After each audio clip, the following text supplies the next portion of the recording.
우리 집중력을 높이려면 과연 어떻게 해야 하는지 숨을 쉬어보세요.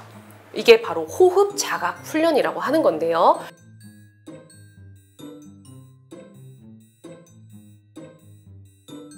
안녕하세요. 정신과 의사 박서희입니다. 여러분 다들 잘 지내고 계셨나요? 오늘 제가 야심찬 걸 준비해 왔어요. 우리 이런 거 있죠. 병원 가긴 애매한데 선생님 너무 고민돼요.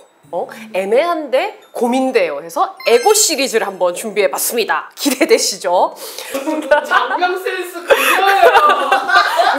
여러분들이 가장 고민되는 것이 어떤 건지 제가 한번 쫙 조사를 해봤더니 이런 고민이 제일 많더라고요. 선생님, 제가 집중력이 좀 떨어지는데 어떻게 하면 이걸 높일 수가 있나요? 이런 분들 정말 많으실 거예요. 특히 그 주의력 결핍, 즉 ADHD를 앓고 계신 분들은 정말 이게 많이 큰 고민이신데, 뿐만 아니라 다른 많은 분들, 우리 모두도 사실 집중력이 떨어지면 어떤 일을 할 때 굉장히 불편하고, 집중력이 높으면 빨리빨리 효율적으로 할 수 있죠. 그래서 오늘은 우리 집중력을 높이려면 과연 어떻게 해야 하는지 아주 간단하고 구체적인 방법을 알려드릴게요. 우리가 흔히 딴 생각을 하는 걸 두고 집중력이 떨어진다고 표현을 하는데 사실 그런 게 아닙니다. 생각해보면 내가 A를 하고 있다가 갑자기 B 생각이 났다는 건 집중력의 방향이 A에서 B로 전환됐다는 거거든요. 그러면 내 집중력의 방향을 다시 A로 가지고 오기만 하면 돼요. 평소에 꾸준히 연습을 하시면 좋은데요. 내가 지금 어떤 생각, 즉 내 집중력의 방향이 어디인지를 순간순간 잘 알아차리고 그것을 내가 원하는 곳으로 다시 가져오는 연습을 하면 됩니다. 첫 번째 방법 알려드리겠습니다. 내가 집중력을 유지하기 위해서는 그 일을 할 때 5분 간격으로 알람을 설정해 두세요. 막 하다가 나도 모르게 막 딴 생각이 들 때 갑자기 알람이 띠리링 울리면은 내가 지금 또 딴 생각했네? 다시 여기 집중해보자. 이런 식으로 계속 짧게 돌아올 수가 있습니다. 이거 굉장히 효과적이기 때문에 처음에 5분 정도 유지를 해보시고 이게 잘 된다. 10분, 15분 이렇게 늘려갈 수 있어요. 게다가 조금 더 여유가 있으신 분은 이거를 5분마다 내가 어떤 생각으로 주로 빠져드는지를 글로 좀 적어보시면 더 도움이 돼요. 그럼 내가 평소에 집중력 유지 시간이 대략 한 10분 정도고 주로 먹을 걸 많이 생각하더라. 뭐 이런 식으로 나의 패턴을 파악하기가 수월해집니다. 우리가 원하는 것에 집중력을 높이기 위해서는 결국에 내가 다른 곳으로 자꾸 가려고 하는 이 집중력을 잘 달래서 그대로 잘 알아차려서 이걸 원하는 대로 끄집어오는 그 과정이거든요. 이거를 하기 위한 첫 번째 단계라고 보시면 되겠어요. 많은 분들이 딴 생각을 하거나 집중력이 떨어지면은 막 그것을 부정하고 안 돼 막 생각하지 마 이런 식으로 하거나 나 또 딴 생각했네 막 이렇게 자책하는 분들이 많으세요. 하지만 사실 이런 집중의 방향성이 여기저기 튀는 것은 너무나도 자연스러운 일이거든요. 사람이 살아있는 사람은 누구나 다 그렇습니다. 이거를 막 부정하거나 싸우려고 하지 마시고요. 있는 그대로 받아들이시고 내가 원하는 방향으로 그 전환을 한다. 이게 가장 큰 포인트예요. 그러면 이거를 그게 잘 말이 쉽지 어떻게 하는데요? 우리가 뇌는 참 신기해서 계속 쓰다 보면은 그걸 훨씬 더 수월하게 잘 할 수 있는 이게 뇌 가소성이라고 하는 게 있거든요.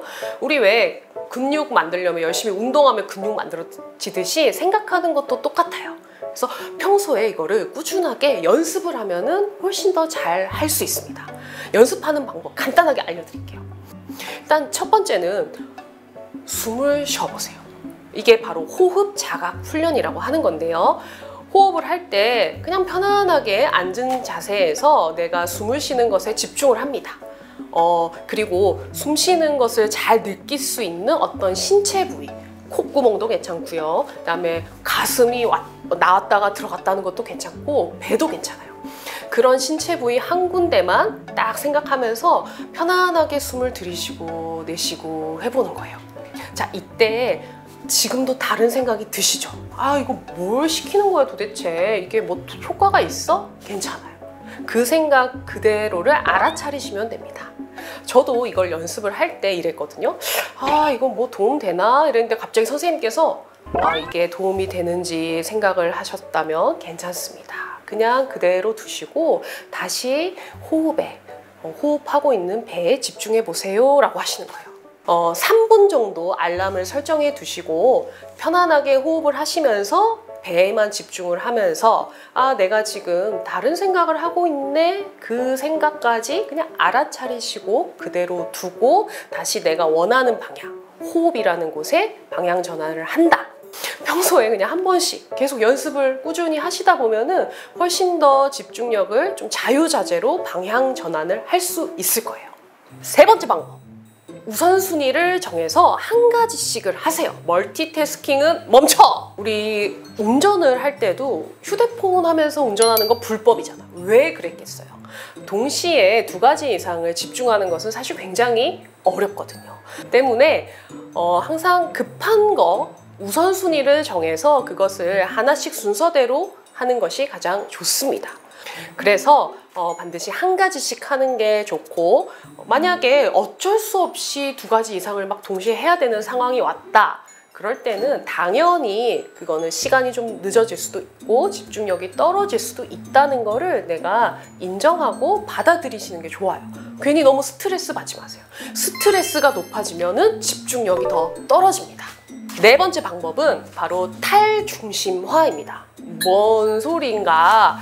우리 유체이탈 들어보신 적 있죠? 약간 영혼이 이렇게 싹 빠져나와가지고 머리 위에서 나 자신을 쳐다본다라고 생각하면 좋을 것 같아요. 이 탈중심화, 내가 마치 제3자인 것처럼 나 자신을 바라보게 되면 이런 불쾌한 감정이나 위협을 느끼는 것에서부터 훨씬 더 자유로워진다고 합니다.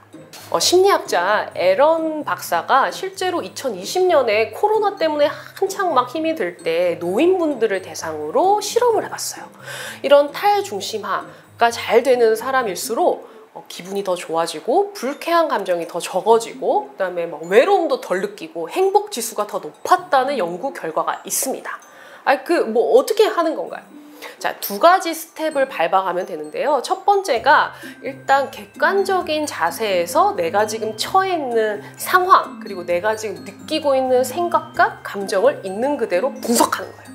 말이 좀 어려운데 이런 거예요. 제가 내일 되게 중요한 발표가 있거든요. 너무 떨려요, 진짜. 막 너무 걱정돼. 나 지금 너무 걱정되고 나 너무 떨려. 막 이렇게 하지 말고 마치 유체이탈 쫙 해서 머리 위에서 나를 쫙 내려보고 있는 거예요. 지금 내가 굉장히 내일 중요한 발표를 앞두고 실수를 할까봐 굉장히 불안하구나. 이거를 망쳐버릴까봐 걱정이 많이 되고 있구나. 이렇게 객관적인 어떤 사실을 설명하듯이 일단 받아들입니다. 자, 그런 다음에 주어를 제3인칭으로 바꿔보세요. 내가 막 이게 아니라 지금 박서희가 내일 중요한 발표가 있는데 이걸 망칠까봐 굉장히 걱정을 하고 있어. 이렇게 얘기를 하면 어떤 효과가 있느냐? 이게 심리적인 거리감이 느껴지게 되면서 마치 내 일인데도 막 그 감정에 압도당하지 않는 효과가 있다고 해요. 이 방법이 잘 느껴지시나요? 저는 실제로 이걸 굉장히 도움을 많이 받았어요. 막 화가 날 때도 막 분노가 치밀어 오른다 이러다가도 지금 급한 일을 막 처리를 해야 돼서 박서희가 굉장히 지금 조급하고 화가 났구나 라고 하니까 마치 내 일이 아닌 것처럼 느껴지면서 뭔가 차분해지더라고요. 여러분들도 꼭 한번 적용해 보세요.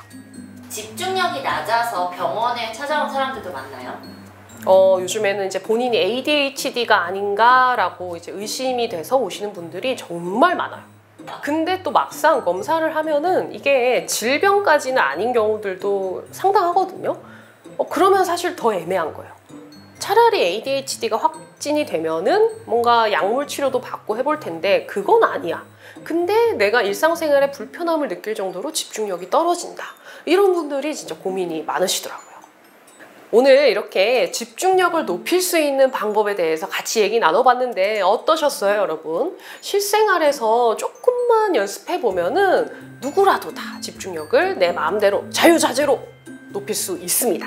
꼭 한번 따라 해보세요. 그러면 저는 다음 시간에도 정신건강에 유익하고 재미있는 내용으로 다시 찾아뵙겠습니다. 그때까지 안녕히 계세요. 정신과 의사 박소혜였습니다.